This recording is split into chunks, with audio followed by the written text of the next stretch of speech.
This is the Fel-Pro 350-90T thermostat housing gasket.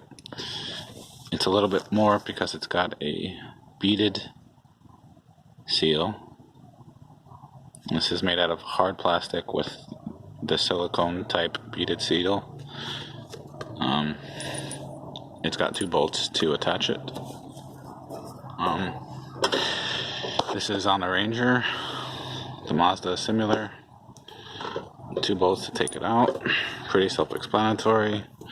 Remove the hose that was on top, obviously. Drain out the fluid and such. Make sure the engine's not hot.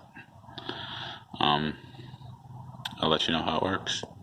As you can see, somebody tried to use block seal on mine. No, that's not rust. That's block seal. It's got a glittery copper shine to it.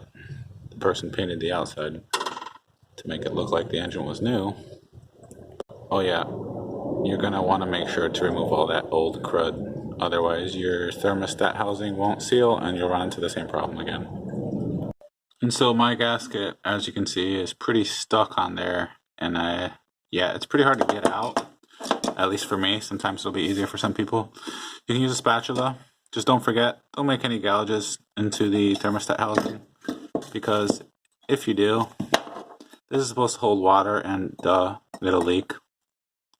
So I got the thermostat all cleaned up, but it still looks like crap. So I'm going to hit it with some steel wool, and I'll show you what that'll look like in a second. I'm going to speed it up for you. So it's not like 100%, but that only took me a few seconds with some steel wool. As you can see, that edge is nice and clean. This edge is what you need for that Fel-Pro gasket to stick on. This has to be nice and clean. If this isn't flat, this isn't flush, if there's anything sticking up, any junk that shouldn't be there, you're not going to get a seal, and you're going to get a leak again. Promise you. So make sure that's clean. And the screws that go to the thermostat look like crap. So good idea to oil them to help them go in and out a lot easier. And you may want to change this clamp to a screw clamp because it is a son of a gun to get this freaking thing back on. You gotta pry with one hand and use a plier on the other. You're going to want to chip all that crap off around the gasket, where the gasket was, and make sure not to get it in the hole, because that goes in your engine.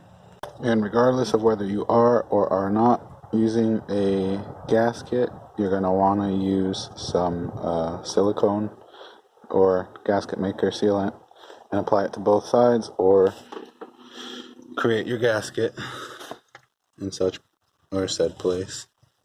Make sure that you insert this thermostat correctly. You can see that hole, that's the engine block, that's the block side. Always attach this side first. If you attach it in reverse, it will not work properly. The side that my finger is touching goes in first. So this side would be touching the housing, and this side goes in the block first. That's very important.